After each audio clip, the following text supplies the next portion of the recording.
요나라고 하는 그러한 주제로 이 요나서 말씀 오늘 네 번째 시간을 갖고 있습니다. 오늘은 요나서 3장의 말씀을 중심으로 오늘 내용을 살펴보려고 하는데요. 최근에 제가 기사를 보니까 사랑의 콜센터라고 하는 프로그램이 이번에도 시청률 20%를 넘어섰다. 그런 기사를 봤습니다. 내용을 보니까 코로나 시대 때 이것이 맞물려지면서 미스터 트롯이라고 남자 트로트 가수 그분들이 여기에도 등장하여서 친구들과 한 팀을 이루어서 경연 대회를 열었는데 근데 그 헤드라인이 뭐냐면 패자 부활전에서 살아난 임영웅 우승하다. 그것이 헤드라인이었습니다. 근데 아마 떨어졌었나 보죠. 처음에 경연에서는. 근데 결국 패자 부활전에서 살아나서 우승까지 하게 된 그것이 그 헤드라인이었습니다. 그런데 그 경연뿐만 아니라 그 한 프로뿐만 아니라 미스터 트롯에 나온 이 탑 세븐에 들어간 대부분의 사람들이 그 이전에도 무명이었지만 가수 생활을 하던 사람들이었습니다. 그래서 그들을 보게 되면 그들은 올해 그 프로그램을 만나고 또 올해의 시간을 지나면서 그야말로 패자부활전처럼 완전히 살아나서 인기를 얻은 그런 스타가 되었구나라는 생각을 하게 되었습니다. 오늘 우리 본문의 말씀 속에서는 이 패자부활전과 딱 맞는 건 아닙니다만 비슷한 이야기가 나오게 됩니다. 하나님이 요나 선지자에게 다시 한 번 더 기회를 주는 그런 내용이 나옵니다. 이거는 뭐 우리에게도 마찬가지입니다. 우리도 삶을 살아다 보게 되면 하나님이 참 묘하게도 더 이상 끝이 이제 없는 것 같다. 마지막인 것 같다. 소망이 더 이상 없다라고 할 때에 짠 하고 기회를 주시는 경우들이 있는데 이 요나가 물고기 뱃속에 있다가 나오자마자 하나님이 또 기회를 주시는 것을 볼 수 있습니다. 그래서 오늘 첫 번째로 살펴볼 것은 무엇이냐면 하나님이 주신 두 번째 기회에 돌이킨 요나입니다. 하나님이 주신 두 번째 기회에 돌이킨 요나. 이 요나는 참 하나님 앞에 불순종했음에도 불구하고 하나님이 다시 한 번 더 기회를 주십니다. 오늘 본문 1절 말씀을 제가 한 번 더 보도록 하겠습니다. 여호와의 말씀이 두 번째로 요나에게 임하니라. 두 번째로 하나님의 말씀이 요나에게 임했습니다. 그런데 이 말씀을 보면 떠올려지는 구절이 뭐냐면 요나서 1장 1절 말씀입니다. 제가 요나서 1장 1절 말씀 한번 보겠습니다. 여호와의 말씀이 아미떼의 아들 요나에게 임하니라. 지금 요나서 3장 1절과 1장 1절을 보게 되면 딱 한 부분만 다르고 나머지는 똑같습니다. 두 번째로라고 하는 말과 1장의 아미떼의 아들 이 부분 나머지는 똑같습니다. 똑같습니다. 지금 하나님이 두 번째로 요나에게 동일하게 말씀하고 계신 겁니다. 아브라함을 보면 아브라함이 75세에 갈대아 우르라고 하는 오늘날 이라크 땅의 바그다드 정도 되는데 거기에 갈대아 우르에서 하나님의 불을 받았습니다. 너는 아비 친척, 본토 아비 친척 그 집을 떠나라 이렇게 이야기를 듣습니다. 그래서 하나님께서 말씀하신 곳으로 가라라는 이야기를 듣고 갈 바를 정확하게 알지는 못하는 상태에서도 일어나서 움직이게 됩니다.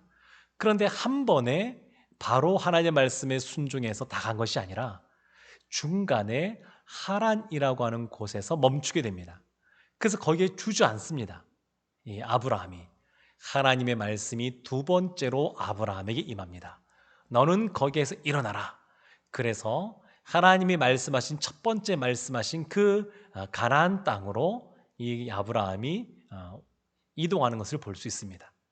요나뿐만 아니라 아브라함에게도 하나님께서 두 번에 걸쳐서 그곳에서 일어나 떠나라고 말씀하셨습니다.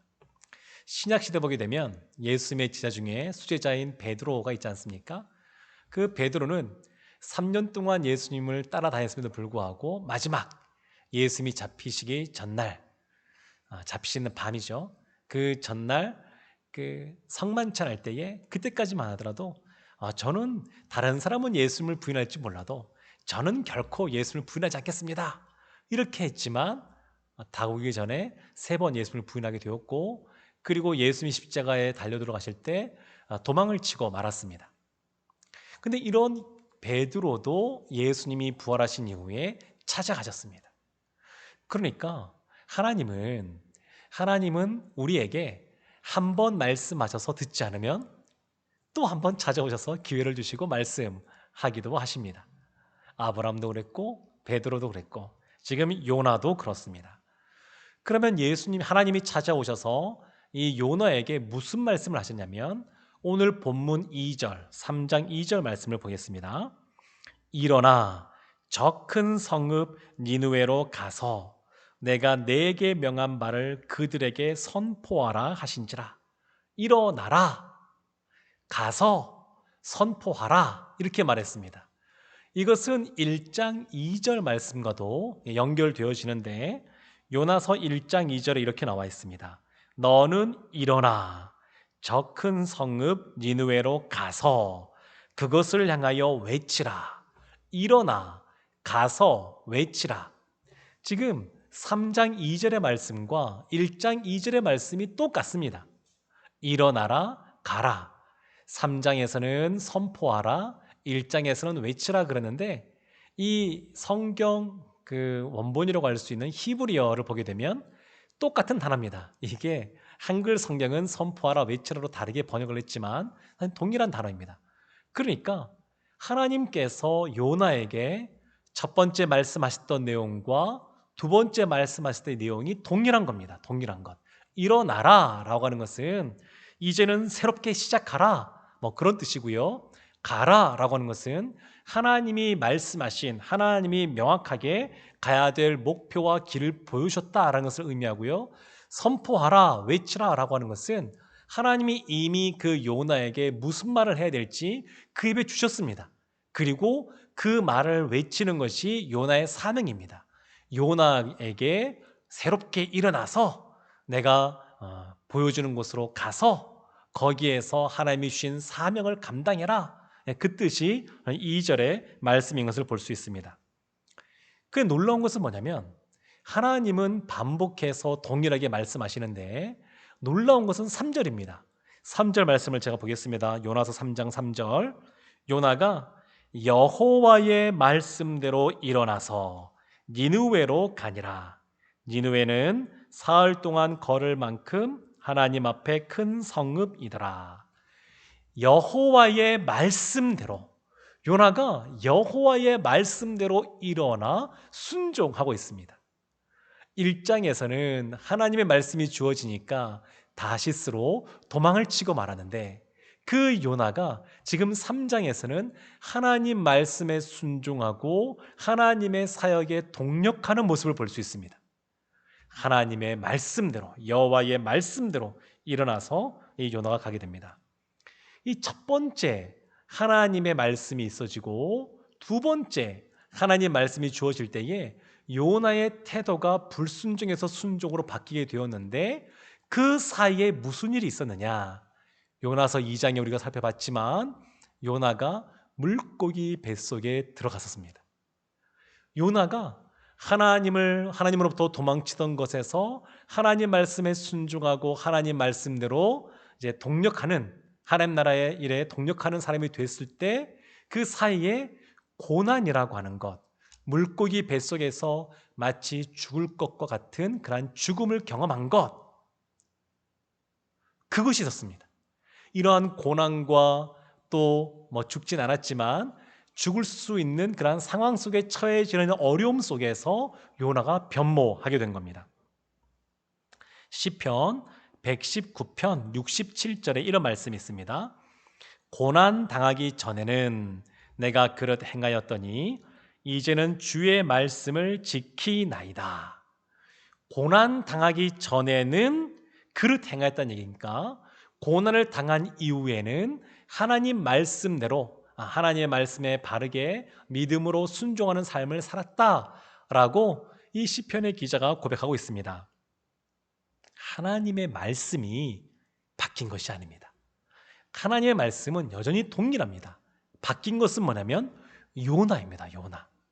하나님의 말씀이 변한 것이 아니라 요나가 변한 겁니다. 요나. 그래서 이 고난이나 이러한 환난이나 이러한 어려움들이 꼭 우리 가운데 나쁘고 안 좋은 것만은 아닙니다. 우리 가운데 이러한 고난의 터널을 지나게 되고 광야의 학교를 또 지나가게 될 때에 이것으로 말미암아 우리가 하나님 앞에 하나님의 말씀을 더 귀담아 듣고 하나님 말씀대로 순종할 수 있는 그러한 계기가 되는 것을 볼 수 있습니다. 로마서에서 말씀하고 있는 것처럼 환난은 인내를, 인내는 연단을, 연단은 소망을 이룬다고 그러는데 이러한 환난 가운데 우리가 인내하고 그로 말미암아 연단의 과정을 거친다 그러면 결국 이 요나가 1장에서는 선원들이 구원받고 2장에서는 요나가 구원받고 3장에서는 니느웨 사람들 좌우를 분별하지 못하는 12만 영혼이 구원받는 역사가 나타나는데 이러한 일에 쓰임받게 되는 겁니다. 우리가 하나님의 30배, 60배, 100배의 복을 받을 때에 그 첫 번째는 뭐냐면 30명, 60명, 100명의 영혼이 주님께 돌아오는 것입니다. 그것이 1차적인 그런 복이라고 할 수 있습니다. 그런데 요나를 통해서는 몇 명이 들어왔냐면 좌우를 분별하지 못하는 12만 영혼이 그 12만 명이 한꺼번에 돌아오는 겁니다. 그러니까 요나가 맺은 이 소망의 열매는 얼마나 큰지 모릅니다. 이 요나가 그와 같은 고난의 시간을 보냈지만 그리고 처음엔 하나님을 떠나갔지만 도망쳤지만 결국 하나님께 순종하는 사람이 되어서 많은 열매를 맺는 그러한 사람이 되었습니다. 우리는 삶을 살아다 보게 되면 어떤 어려움, 고난, 환난을 당할 때에 내 탓이요 하기보다 남 탓이요 이렇게 말하는 경향들이 있습니다. 그래서 이렇게 된 것은 가족 때문에 그렇고 심지어는 하나님 때문에 그렇고 이러한 상황의 탓을 돌리기도 합니다. 그런데 하나님이 우리에게 원하시는 것은 뭐냐면 우선은 우리가 하나님 앞에서 변화되기를 원합니다. 요나가 이러한 고난의 상황 속에서 물고기 뱃속에서 하나님께 회개하며 하나님께로 돌아섰던 것처럼 우리가 어떤 환경이나 다른 사람을 탓하기 전에 하나님 앞에 바로 서기를 원하고 하나님 앞에서 변화되어지기를 원합니다. 신앙의 연륜이 이제 신앙생활한 지 얼마 안 되신 분들은 어떤 어려움을 딱 닥치면 그것이 너무너무 힘들게 다가오기도 합니다. 그러나 그런 힘든 것을 이겨내고 신앙이 더욱더 성장하다 보게 되면 어느 순간 그러한 그 문제들은 어느 순간 작은 것들로 여겨지고 어렵지 않게 됩니다. 그러니까 사람이 변한 거거든요. 상황이 변한 것이 아니라 사람이 변하니까 어렸을 때 어린아이일 때는 요만한 것도 크게 느껴지는데 어른이 되고 나서는 요만한 것도 별로 어렵지 않게 느껴지는 것처럼 사람이 변하니까 그러한 웬만한 고난도 어렵지 않게 다가오고 그것을 극복하는 것을 볼 수 있습니다. 사랑하는 성도 여러분, 하나님은 우리에게 한 번 기회를 주시고 그것이 또 하나님이 원하는 대로 이루어지지 않았을 때는 우리에게 2번 기회도 주십니다. 2번 주어도 안 됐을 때는 3번도 주십니다.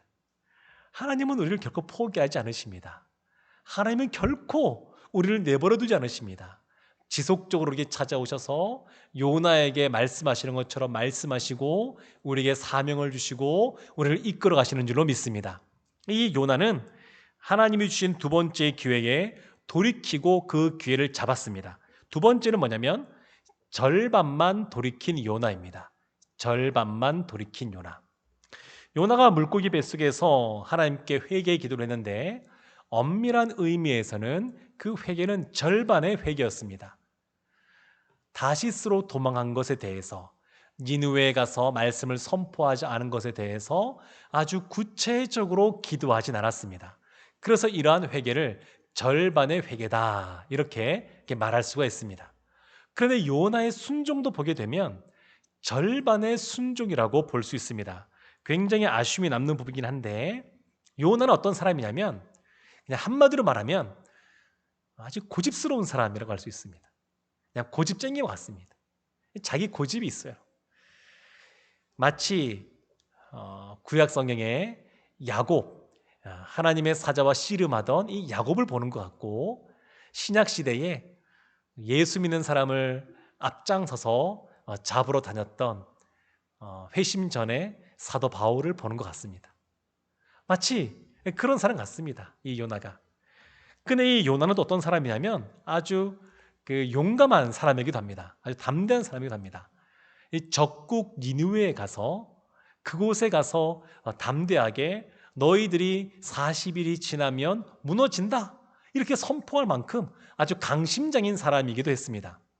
오늘날 우리가 상상해 본다 그러면 조직폭력배 한 수십 명이 모여 있는 곳에 그곳에 딱 가서 하나님이 말씀하시기를 여러분들은 죄인이라 그럽니다.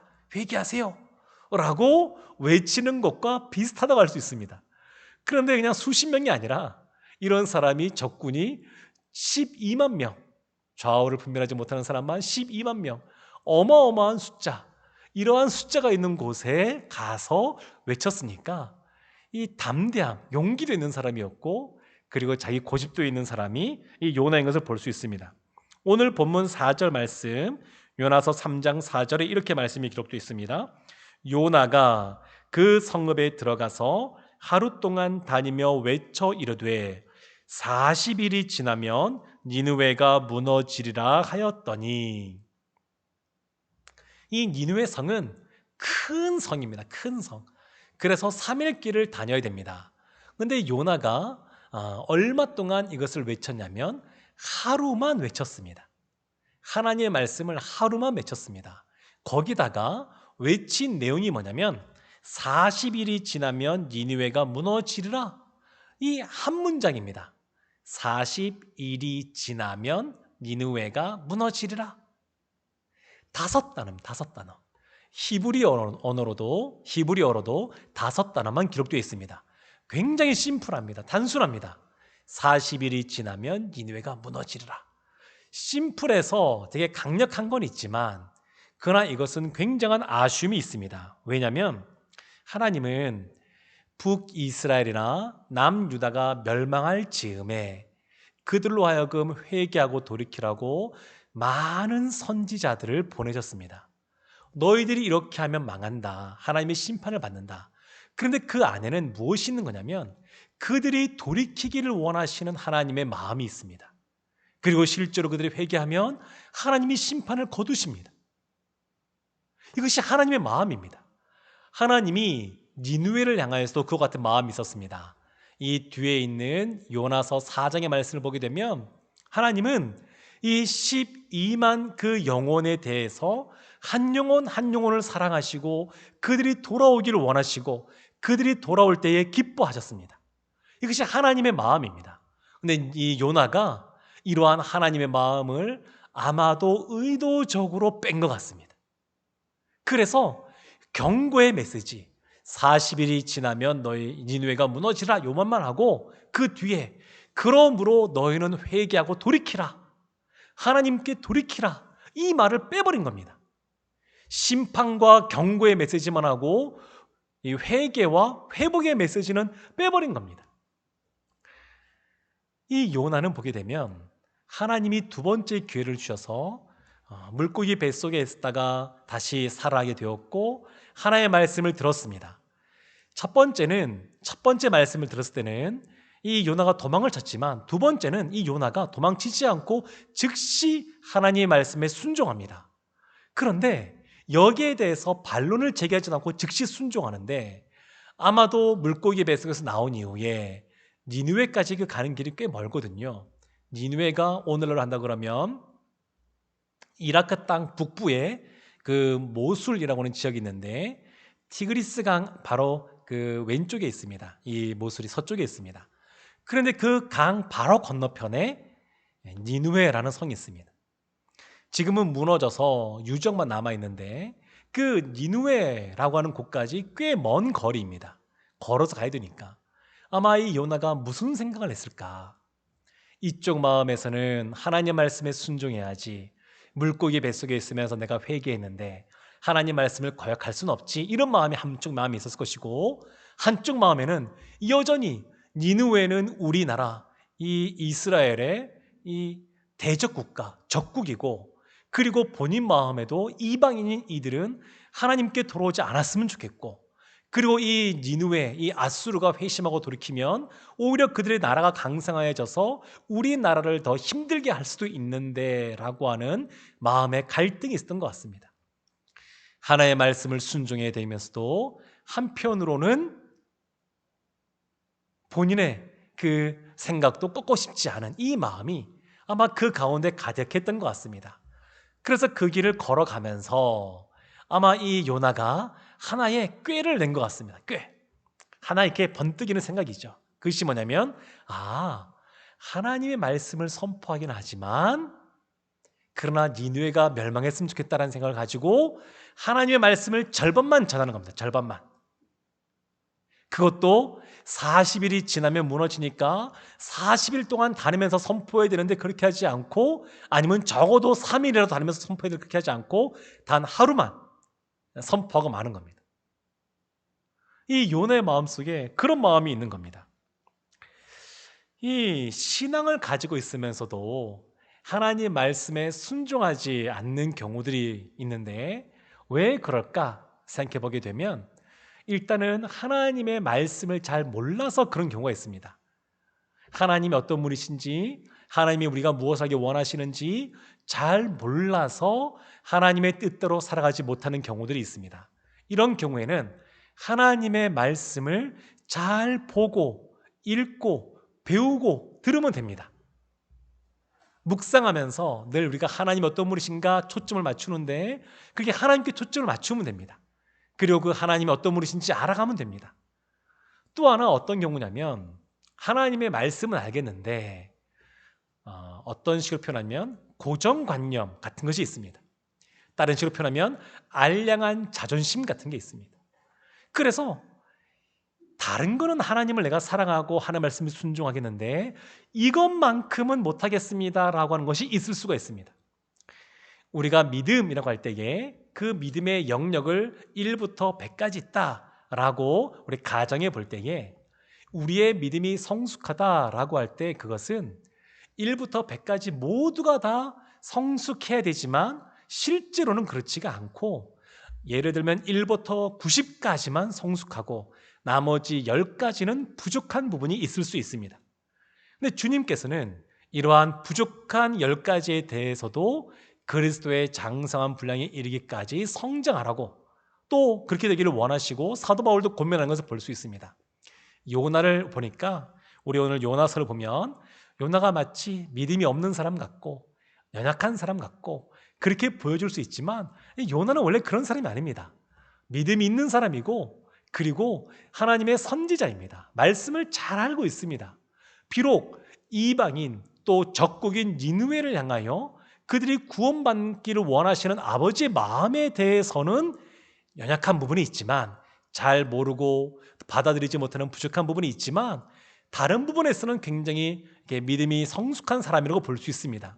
이러한 요나가 이 부분에 있어서도 하나님은 성장하기를 원하시기 때문에 요나에게 이와 같은 일을 시키고 있는 것을 볼 수 있습니다. 하나님이 세상을 이처럼 사랑하사라고 하는 것처럼 하나님이 요나를 이처럼 사랑하셔서 이 요나서 전체에 있어서 사실은 니느웨가 돌아온 것도 큰 사건이지만 더 중요한 것은 요나가 하나님의 마음을 더 알게 되었다는 겁니다. 요나의 믿음이 성장했다는 것이 훨씬 더 큰 겁니다. 이전에는 절반의 순종을 했지만 이후에는, 오늘 요나서 말씀이 끝난 이후에는 온전히 순종하는 사람이 되었기에 요나서도 기록하는 사람이 된 겁니다. 이 요나서 말씀을 보면서 우리가 기억해야 될 것은 뭐냐면,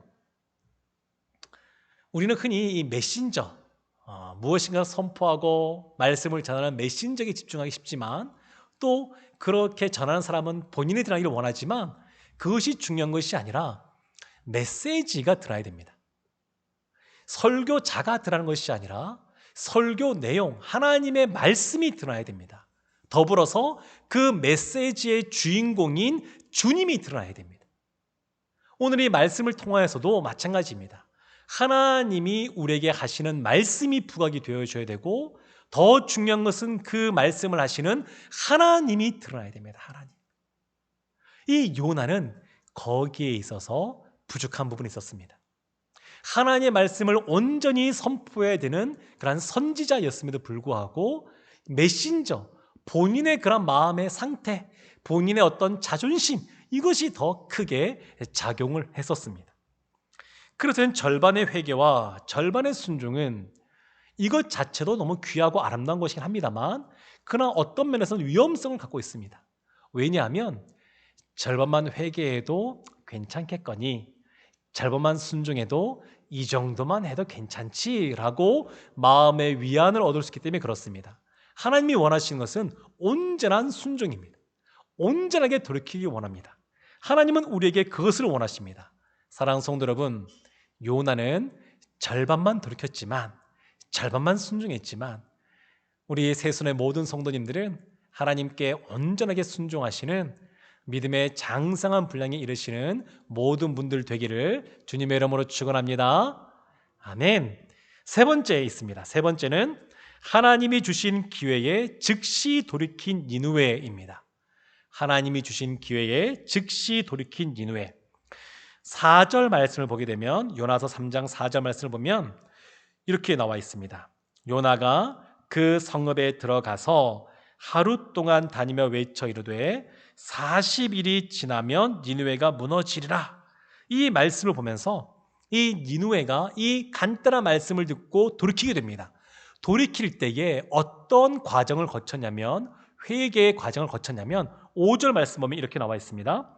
니느웨 사람들이 하나님을 믿고 금식을 선포하고 높고 낮은 자를 막론하고 굵은 베옷을 입은지라. 지금 이 사람들이 저 사람 탓이다 말하는 것이 아니라 내 탓이다 라고 하는 것을 인정하는 겁니다. 회개는 이것이 첫 번째입니다. 나의 잘못을 인정하는 겁니다. 두 번째가 있습니다. 6절 말씀 보면 이렇게 나와 있습니다. 그 일이 니느웨 왕에게 들림에 왕이 보좌에서 일어나 왕복을 벗고 굵은 베옷을 입고 제 위에 앉으니라. 지금 백성들부터 먼저 회개하고 그 다음에 왕도 회개하는 것을 볼 수 있습니다. 성경에서는 왕이 먼저 회개하고 백성이 회개하는 경우도 많이 나오고, 오늘 본문처럼 백성이 먼저 회개하고 그 다음에 왕이 회개하는 경우도 나오는 것을 볼 수 있습니다. 이 왕이라고 하는 사람은 권력자 아니겠습니까? 근데 왕이 자신의 보좌에서 일어나서 왕복도 벗고 그리고 굵은 베옷을 입고 회개하게 됩니다. 권력자들 보게 되면, 그 초대교회 보게 되면 이 네로 황제라는 사람이 로마 황제에게 로마 시내에 불도 나고 여러 가지 어려움이 생기니까 그것에 대해서 기독교인들이 아마 그렇게 하는 것이다 라고 해서 이렇게 기독교인들을 희생양 삼아서 사람들을 쫓아내기도 하고 그랬던 경우가 있습니다. 권력자들은 어떤 면에서는 늘 그러고 싶은 유혹이 있는 것 같습니다. 권력이 있고 지식이 많고 재물, 소유가 많은 사람들은 회개하기가 쉽지 않습니다. 남 탓을 하기 쉽습니다. 그리고 마치 회개하면 권력도 잃어버리고 지식도 잃어버리고 그리고 명예도 잃어버리고 그 다음에 재물도 잃어버릴 것 같은 두려움이 그들 가운데 있는 것 같습니다. 그런데 이러한 세상적인 것들은 하나님 앞에서 아무것도 아니라고 하는 것, 그것을 인정하고 그 옷을 벗어서 내려놓을 때 회개가 있습니다. 회개는 세상의 어떤 지위나 명예나 그거 가지고 하나님 앞에 나가는 것이 아닙니다. 우리가 다 죄인이라는 것을 인정하고 하나님 앞에 나아가야 참된 회개의 맛을 볼 수가 있습니다. 가정에서도 보게 되면 이런 경우가 있는데요. 우리 아버지 학교나 가정 행복 학교나 이런 거 보게 되면 아버지나 남편이나 또 아내가 배우자가 서로를 향하여 이렇게 편지를 씁니다. 편지를 쓸 때 주로 무슨 내용을 많이 하냐면, 아버지가 자녀를 향하여 내가 너희에게 이렇게 상처를 많이 주었구나, 미안하다, 용서해다오. 그냥 내용이 대충 이런 내용들입니다. 그런데 아버지가 자녀에 대하여 이렇게 편지를 쓰고 그것을 읽어주면 자녀의 마음에 있는 상처가 많은 부분이 해소가 되어집니다. 부부간에도 마찬가지입니다. 부부간에 서로 내가 먼저 잘못했어 이런 얘기를 하게 되면 그냥 이런 것들을 내려놓으면 그냥 많이 관계가 회복되는 것을 볼 수 있습니다. 아버지가 자녀에게 내가 미안하다, 잘못했다 말한다 그래서 권위가 손상되는 것 아닙니다. 그냥 그것을 내려놓고 그렇게 이야기해 주면 회복되는 것을 볼 수 있습니다. 세 번째는 뭐냐면 8절인데요. 8절 말씀이 이렇게 나와 있습니다. 사람들이 사람이든지 짐승이든지 다 굵은 베옷을 입을 것이요 힘써 하나님께 부르짖을 것이며 각기 악한 길과 손으로 행한 강포에서 떠날 것이라. 악과 불의에서 지금까지 하던 것에서 그것을 버리고 돌이키는 겁니다. 회개는 단순히 하나님 잘못했습니다 이걸로 끝나는 것이 아니라 그 악한 행동에서 돌이켜 이제 그것을 하지 않는 것입니다. 지금 니느웨 사람들이 그와 같은 회개의 모습을 보여주고 있습니다. 네 번째는 뭐냐면 9절에 있는데요. 하나님이 뜻을 돌이키시고 그 진노를 그치사 우리가 멸망하지 않게 하시리라. 그렇지 않을 줄을 누가 알겠느냐. 회개하면 하나님께서 용서해 주시고 회복시켜 주실 것이라고 하는 믿음이 있어야 됩니다. 회개는 이와 같이 하나님 앞에 우리의 잘못을 인정하고 우리의 입고 있는 모든 것들, 거칠애들을 내려놓고 그리고 우리의 행동을 돌이키고 하나님이 용서해 줄 것을 기대하며 나아갈 때에 회복을 누릴 수 있습니다. 이 니느웨 사람들은 이렇게 하나님께 나아가서 구원을 받는 그러한 은혜를 누리고 있습니다. 옛날 아주 먼 옛날에 누구보다 관대한 용서를 잘해주는 왕이 있었습니다. 그래서 신하들이 왕이시여 제가 다시 한번 시작해 보겠습니다. 그러면 다 용서해 줍니다.